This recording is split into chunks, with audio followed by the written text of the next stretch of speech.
Got a question recently about opens and willingness to be involved in the open itself, the opening hour. When do you get involved? When don't you? Is it worth trading the opens? Typically opens have quite a lot of volatility. They have a lot going on. Very tempting to get involved. Now, that's the main thing that you've got to consider. What specific reasons do you have to get involved? And that, I think, is the key with any kind of open.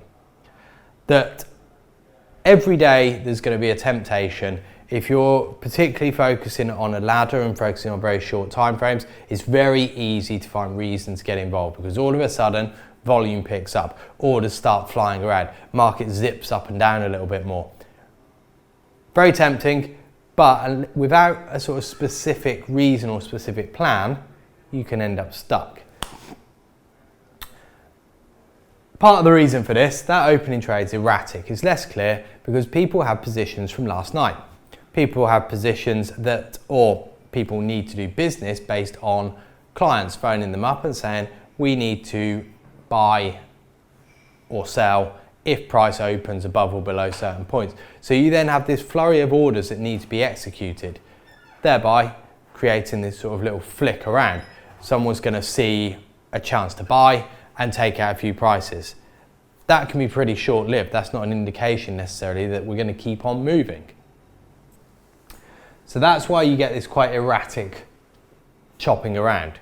So what you need is a way of breaking this down, specific reasons to enter. Now, I'm going to concentrate today on news and positioning. Positioning perhaps more so than news.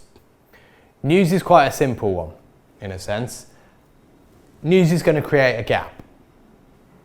Market's going to shut, news happens, you come in the next day, the market's going to auction to a new opening point. Now what happens there mechanically is come the open or come the pre-market, people will enter their orders.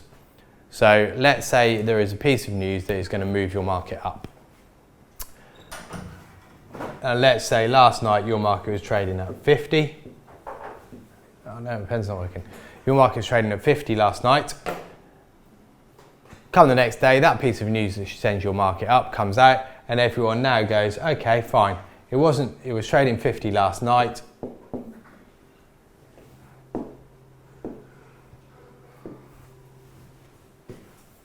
Right, we were trading 50 last night. We're happy to buy 70. What then happens is other people are going to go, okay, we're happy. It was trading 50 last night. We're happy to sell 90. The opening price is going to be dictated by a balancing of orders. So once you've reached a point where there's an even number of buy orders and sell orders, that's where the market's going to open. Now, if that creates a gap, there's your chance potential for an immediate move. A gap is going to mean that people's positions from yesterday are offside. They may have to exit straight away. Also, that news, if big enough and if important enough, is going to completely change people's sentiment, bringing in new orders, new people wanting to take position on the back of that news. I'll give you an example of this in a moment. Many of you might be able to guess the example that I'm going to use. Positioning is perhaps just as important, but not so easy to define. You're not necessarily going to be able to say, right, well, we're going to get a gap based on this, or that specific things have to happen for certain reasons. But understanding how market's positioned is going to give you a good sense of what can happen the next day on the open or within that first hour. What I'll look at here is positions where you've got people trapped from the previous end of day, and also situations where you've got people stuck in positions that are then going to liquidate. Both is essentially a trapping of positions, but played out in a slightly different way. It's all based on the time frame of those people who are trapped. So first up, let's go and have a little look at news. And as I'm sure many of you may well have guessed, quick look at the Iran and gold news. So this was the assassination of General Soleimani. What you get is a gap up. That's where gold was trading going into it. So we traded up all of the Friday's trade. Now, with CME, you don't often get that many gaps because it trades 24 hour. But this gap here is the whole of the weekend. So gold gaps up. gold gaps up around about 100 ticks. Now what then happens is, because of this has now increased the possibility of war between the US and Iran, increased tensions. Not only does this mean that short positions that may well have accumulated yesterday have to exit, but it also means new positions are going to come in. People are going to buy gold as a move towards safety. That creates this very, very fast move up. Gold gaps up and rallies a full 300 ticks in around about 2 minutes. So exceptionally quick move up. And this is because of people rushing to enter. There's a charge to get into position. There's a charge to buy this. To, one, get out if you're short. You don't want to be short if Iran tensions are going to increase between the US. But also, this is a rush to get the best prices to potentially be long in case these tensions increase. After that, we then see this typical consolidation. So from a news-based point of view, it's actually quite important to get in early. The later you get into this, the more difficulty you're going to have. So the onus is then on earlier execution. Excuse me. This is it on a 5-minute chart. So this is gold. All the action of the day is all done within that first 5 minutes, and afterwards it settles down. So this would be a scenario where being in on the open is very much worth it. The other important thing with gold, as you can see from the previous chart, whoops, if this goes back, we were gapping above recent highs, so there was nothing to stop this. Oil, in contrast, gapped up but didn't gap above the previous day high, meaning that you were still likely to get people potentially selling this as it went up, which is going to slow that move down. But you've still got reference points to trade from. So choosing your market on a gap is also quite important. But that's the idea of a news-based trade, that you're acting immediately on the news in the knowledge that other people are also going to be acting immediately. They need to change their perspective, change positions. You can also get people getting stopped out. Now, the slightly less clear version is then looking at overnight positioning and also trapped positioning. Now, I'll give you, excuse me, an example of one that's going to play out slightly slower, but one that equally you could buy straight from the beginning. This is a move recently in cable. Now, what we'd had is a market that has sat very still for a couple of afternoons. So even after a drop, we then sit very still. Next day, very, very still. Market can't break. Then you get this break late in the day. This is trapping people. These shorts basically are hoping that we gap down and keep on going. When that doesn't happen, you then get the reversal back. So this is a chance where you could be looking to buy it from the open with your stop below the low, rising back up, trapping those shorts who sold it late into the end of the day. They then don't get any further direction. They're all going to run for the exit. So that would be your early trade on it, and that idea should still be maintained as well. So in the overnight, we trade up, trade down, and then start to pull back. Now you get into the European session. This is cable, so where the volume really comes in is the European session. Coming into the European session, we're now still back up into range, so it's tried to go lower. Once again, any shorts have not got paid. Your target now is all the way up here. So that's the whole idea of trapping positions, basically. And this is trapping short-term positions. So short-term positions are likely to get turned over, as in, if they don't see this continue, they'll exit relatively quickly. Even when they get a second chance, when it doesn't go, the reversal then straight the way back up. So you've either got the buy from the open, back through that late grind down, or the buy as it comes back for then the straight move up. So that would be a chance potentially to buy at the open, but also be aware that you can buy it come the European session as well.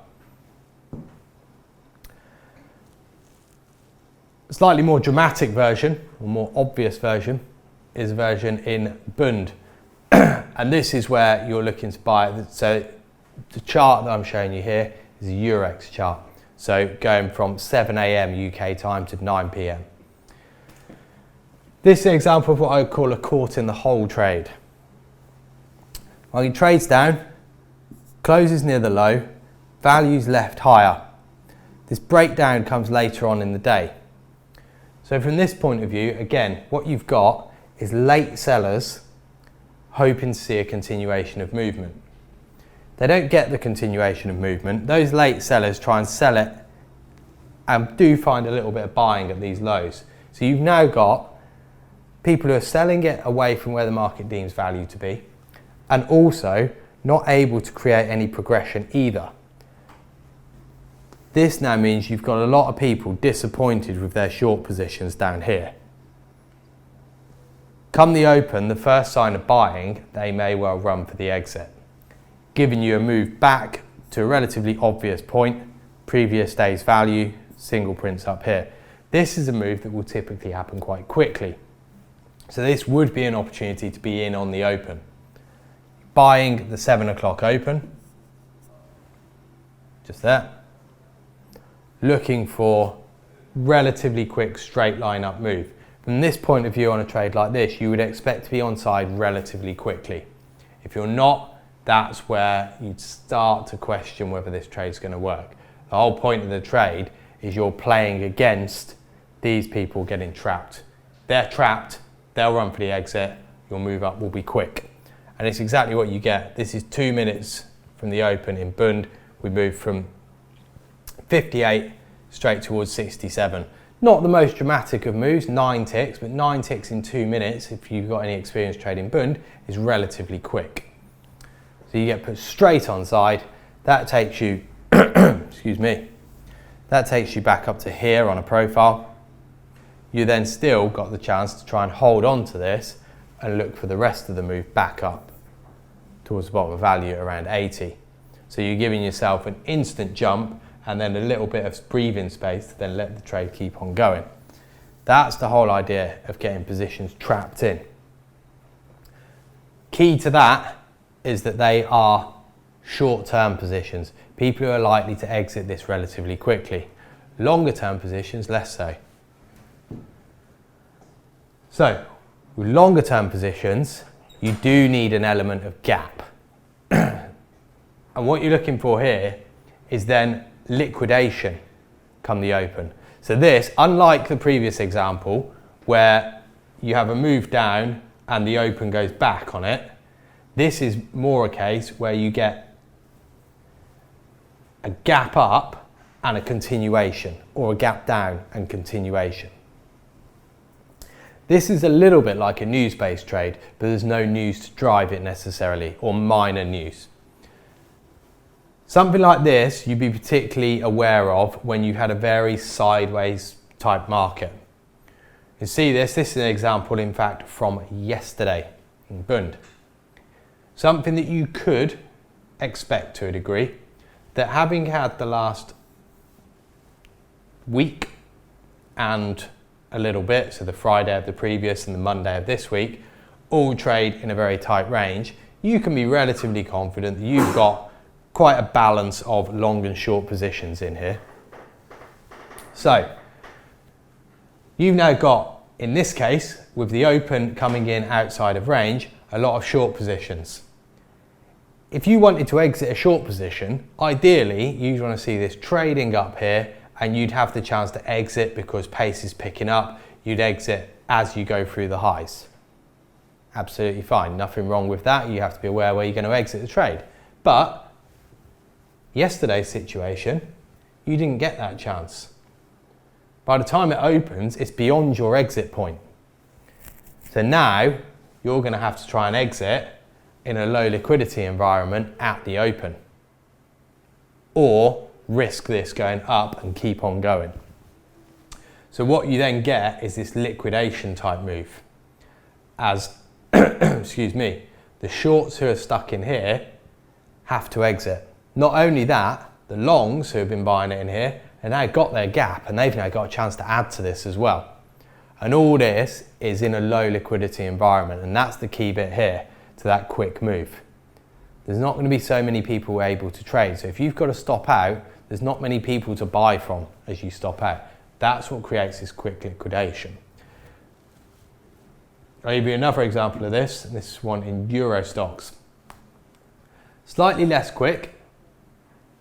You get the gap up, and this is one where actually it comes back to the gap. Now, as soon as it gets back to the gap and you don't get any move inside, everyone's stuck in here. Very similar type scenario to the one I just showed you in Bund. About a week and a bit of sideways trade. You can have a situation where there's a bit of hope for a move down. As soon as it doesn't fill the gap, back through the open, you then get the liquidation move. So you've got two ways of playing that trade. Initially, I think you do have to go straight for it, and this would be a situation where you'd be ready for that trade, expecting the straight away move. If that doesn't materialise, as long as you hold above the gap, any move back through the open where those early sellers came in should also be a chance to move straight the way up. So in terms of reasons to be in at the open, they do have to be specific. Yes, you have to plan them, but they can fall into relatively clear criteria. You either have news, which is going to be market changing, is going to force people to enter or exit positions. You've then got positioning, either in terms of short-term people trapped, which is likely to reverse, or longer-term positions not given the chance to exit, which is then likely to create a liquidation in the direction of the gap. So the direction of the gap or the change depends upon whether it's longer or shorter term participants who are going to be doing their business. In this case, longer term, creating a liquidation that continues. In the case of the Bund here and cable beforehand, shorter term, who do not see what they're looking for, they then exit that trade. They would be hoping, these short-term people selling it down here, that it gaps down and that people do come in and sell it. That would be a scenario to not try and sell the gap down, because that gap is a symptom of that selling, perhaps pushing a few positions out, but really it's more driven by shorter-term participants. So I'll wrap it up for you there, guys. Hopefully that's given you a little bit of criteria to try and work on with opens as to where and when you want to become more or less active.